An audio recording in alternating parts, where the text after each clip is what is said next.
The Golden Legend is a 13th century text written by Jacobus de Veragine, which served as the authoritative lives of the saints in its day. It is considered one of the masterpieces of the medieval period, being printed more than the Bible itself at one time, and was translated into the vernacular tongue in many countries.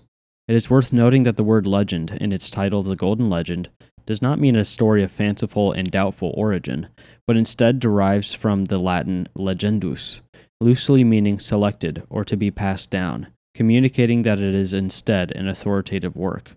Today's reading is for the entry on St Bartholomew, one of the 12 apostles, and covers his life and martyrdom after the events of the Gospels.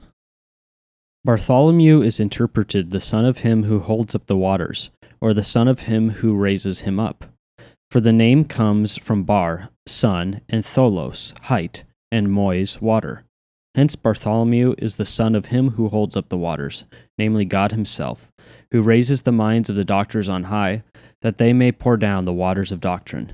Bartholomew is not a Hebrew but a Syrian name. By the first, therefore, is made known a threefold way whereby he held himself on high. For he was lifted above the love of the world, turned toward the love of heaven, and wholly supported by grace and the help of God, so that his life depended not upon his merits but upon the divine assistance. By the second is indicated the depths of his wisdom, whereof Dionysius in his mystical theology writes, "The godly Bartholomew says that the science of God is much and yet very little, and the gospel is broad and large, and yet brief." As Dionysius understands this saying, Bartholomew wishes to show that from one point of view all things may be affirmed of God, and from another point of view all may more rightly be denied. The apostle Bartholomew went to India, which is at the end of the earth, entered a temple wherein there was an idol called Astaroth, and began to dwell there as a pilgrim. In this idol there abode a certain demon who pretended to cure the sick, but he gave them relief not by healing them, but by ceasing to torture them. At this time, therefore, the temple was filled with ailing folk, who, drawn by the daily sacrifices for the sick, came even from regions afar off. But receiving no response from the idol, they went on to another city, where another idol called Berith was worshipped. They asked why Astaroth had given them no succor, and Berith answered, "Our God is straitly bound in fiery chains, and can neither breathe nor speak, since the hour when Bartholomew, the apostle of God, entered into his temple." They said, therefore, "And who is this Bartholomew?" "He is the friend of the Almighty God," he replied, "and has come to this province to overthrow all the gods of India." "Tell us by what signs we may know him," they said. And the demon answered, "His hair is black and crisped, his skin fair, his eyes wide, his nose even and straight, his beard thick and with few gray hairs. He is of medium stature. He is clothed in a white mantle bordered with purple, and wears over it a white cloak with purple gems at each corner. And for 26 years these garments have shown neither wear nor stain. 100 times by day, and as many by night he prays on bended knees. Angels walk with him, and protect him from both weariness and hunger. Ever joyous and gladsome of mien and spirit, he foresees all and knows all, and cons the language of every people. At this moment he already knows what I say to you, and when you seek him, he may show himself or conceal himself from your ken, as he wishes. I beg of you, therefore, that when you shall have found him, you may beseech him not to come here, lest his angels deal with me as they have dealt with my comrade." They sought him therefore for 2 days diligently, and found him not. But one day a certain demoniac cried out, saying, "Bartholomew, apostle of God, thy prayers torture me with fire." The apostle answered, "Be silent and go out of the man." And the demoniac was freed forthwith. And when Ptolemeus, the king of that region, heard of this, he sent messengers to the apostle, asking that he come and cure his moonstruck daughter. The apostle came to him, and saw the maid bound with chains, for she was wont to bite those that came near to her. He ordered her to be loosed, and when the servitors feared to approach her, he said, "As for the demon who was in her, I already hold him bound, and do you still fear?" And they loosed her at once, and she was delivered from the demon. Then the king laded camels and gold and silver and precious stones, and sent them after the apostle. But he could nowhere be found. But the following morning he came to the king alone in his chamber, and said, "Wherefore hast thou pursued me the whole day with gold and silver and precious stones? Such gifts are needful unto them that want for the things of earth. As for me, I desire naught of the earth, nor aught of the flesh." Then St Bartholomew began to teach him many things concerning the manner of our redemption. Among other things, he showed that Christ had conquered the devil in a manner that was fitting, just, and wise. For it was fitting that he who had conquered one who was the son of a virgin, namely Adam, who was formed of virginal earth, and had conquered him while he was still a virgin, should in turn be conquered by the son of the virgin. The conquest was puissant, for 'twas by his power that Christ drove the devil from the kingdom which he had usurped at the overthrow of the first man. And as the conqueror of a tyrant sends his adjutants everywhere to raise monuments to him and to overturn those of his vanquished enemy, so the victorious Christ sends his messengers throughout the world to destroy the worship of the devil and to establish his own worship. The conquest was just, for it was just that as the devil had enthralled man by making him eat what was forbidden, so, being defeated by a man who fasted, he should no longer hold men in bondage. The conquest was wisely wrought, for the arts of Satan are outdone by the arts of Christ. For as the falcon snatches the bird, it was the devil's scheme to snatch Christ away into the desert. For if Christ, fasting there, hungered not, the devil would surely know him to be God. And if he hungered, he would overcome him as he had overcome the first man with food. But Christ could not be recognized as God, because he hungered, nor be overcome, because he yielded not to temptation. When Bartholomew had preached the mysteries of faith in this wise, he told the king that if he were willing to be baptized, he would show him his God loaded with chains.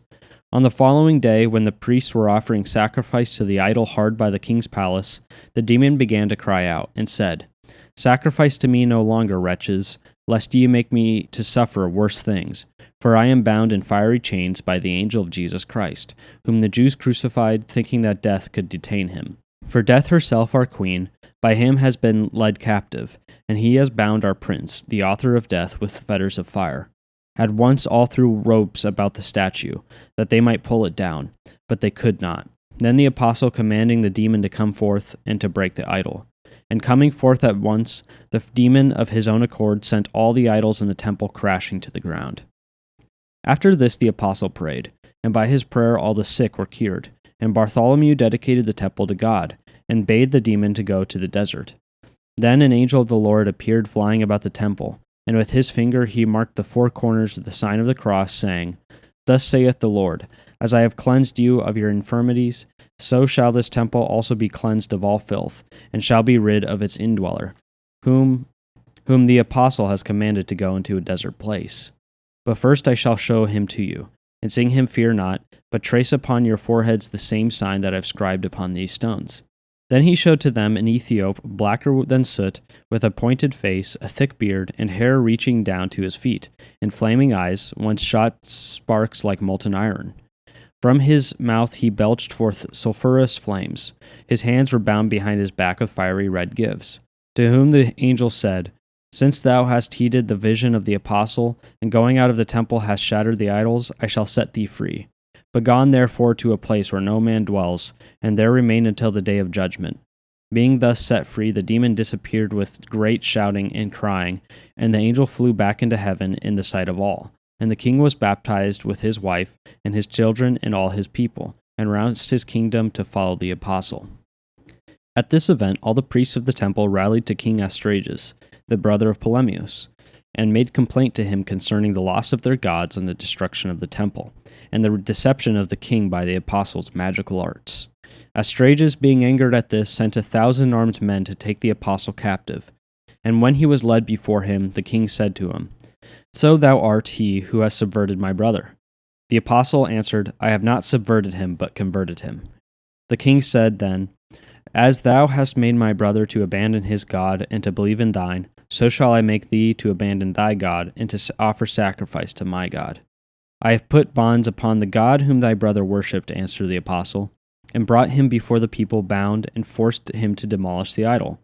If thou canst do the like to my God, thou canst also hale me before thine idol. If not, I shall fritter thy gods, and thou shalt believe in mine." While he spoke these words, it was made known to the king that his god Baldock had fallen to the ground and was reduced to dust. Hearing this, the king rent his purple robe and ordered the apostle to be beaten with clubs and flayed alive. after which the Christians bore away his body and gave it an honorable burial. But King Astrages and the temple priests were snatched up by the demons and perished. As for King Polemius, he was made a bishop and fulfilled his office for 20 years, and then, full of virtues, he fell asleep in peace. With regard to the manner of Bartholomew's Passion, there are diverse opinions. Thus St. Dorotheus says that he was crucified, for he writes as follows: Bartholomew preached the faith in the Indies, and likewise gave to the people there the gospel according to St. Matthew, written in their own tongue. He died at Albania, a city of Greater Armenia, being crucified with his head down. On the other hand, St. Theodore says he was flayed. In many other books, we read only that he was beheaded. But these contradictions can be made to agree, by saying that he was first crucified, then flayed while still alive in order to increase his sufferings, and finally beheaded. In the year 831, the Saracens invaded Sicily, and laid waste the island of Lipari, where the body of St. Bartholomew reposed, and they broke open his sepulchre, and scattered his bones. It is said that his body came from India to this island in the following manner. When the pagans saw that his remains were held in great honor because of the number of his miracles, in their wrath they placed his bones in a leaden coffin and cast them into the sea, and by the will of God the coffin came ashore upon the said island. And when the Saracens had dispersed his relics and had gone away, the apostle appeared to a certain monk and said to him, "Arise and gather up my bones, which have been dispersed." And the monk replied, "Wherefore ought we to gather up thy bones, or show thee any honor whatsoever, since thou hast allowed us to be pillaged, and hast no wise holpen us?" The apostle said, "Long has the Lord spared this people by my merits, but their sins grew so grievous that they cried to heaven, and I could no longer stay his punishments." And when the monk asked how he should be able to find the apostles' bones among so many others, he said, "Go to collect them by night, and those which thou shalt see shining like fire, take them up quickly." He went therefore and found all as the apostle had foretold, and gathering his bones embarked upon a ship and bore them to Benevento, which is the metropolis of Apulia. Now, however, it is said that they are at Rome, although the people of Benevento declare that they possess the body in their city. A certain woman brought a vase full of oil to be poured into a lamp at St. Bartholomew's altar. But however much they tilted the vase over the lamp, the oil would not come out, although they put their fingers into the vessel and felt the oil to be liquid. Then someone exclaimed, "Methinks that the apostle himself is loath to have this oil in his lamp." Thereupon they poured the oil into another lamp, and it came forth at once. When the Emperor Frederick razed Benevento and ordered all the churches to be destroyed, intending to transfer the city elsewhere, a certain man discovered a group of men, shining white in appearance, talking and discussing with each other. Struck with wonder, he asked who they might be, and one of them answered, "There stands the apostle Bartholomew, with the other saints whose churches were in the city, and they have come together that they might treat of the penalty to be visited upon him who cast them forth from their abodes. Already, indeed, it is their irrevocable decision that he must shortly appear before the judgment seat of God to answer to God for all these things." And within a little time the said emperor came to a miserable end. In a book of the miracles of the saints, we read that there was a certain master who each year celebrated the feast of St. Bartholomew with great solemnity. And once, when he was preaching on this day, the devil appeared to him in the guise of a passing fair maiden, and he, casting his eyes upon her, invited her to his table. While they were there, she strove ardently to win his love. Then St. Bartholomew stood without the door, arrayed as a pilgrim, and urgently entreated them, for the love of St. Bartholomew, to admit him to the feast. The maiden dissented, and bread was sent out to him, but he refused it. Then the pilgrim sent a message to the master, asking him to tell what quality he deemed most prosperous to man. The master said, "The power to laugh." But the maiden answered, "No, indeed, but sin, wherein man is conceived, is born, and lives." When Bartholomew heard this response, he said that the master had reasoned well, but the woman had looked deeper. A second time the pilgrim sent to the master, asking what was the place, but a foot in dimension, wherein God had wrought the greatest miracle on earth. The master returned, "The place of the cross, where God worked great wonders." But the woman said, "In sooth it is a man's head, wherein exists, as it were, a lesser world." Giving approval to both replies, the apostle proposed a third question. What is the distance between the peak of heaven and the pit of hell? The master said he knew not, but the maiden replied, Now I see that I am overthrown. I know this because I fell from one to the other, and now I must show thee the distance. Then the devil, with a dreadful howling, hurled himself into the abyss, and when they sought the pilgrim, he was nowhere to be found. We read almost the same thing about St. Andrew. St. Ambrose, in the preface which he wrote upon this apostle, sums up his legend as follows. To thy disciples who preach to the world thy Trinity in the oneness of thy Godhead, thou hast deigned, O Lord, wondrously to show thy majesty.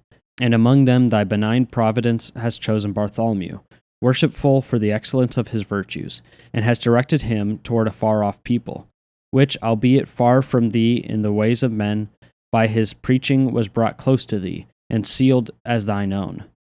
Oh, with what praises we fitly celebrate this admirable apostle, to whom it sufficed not to sow the seed of faith in the hearts of nigher peoples, but who with winged feet scanned the ends of the earth, and overleapt the bourne of the Indies.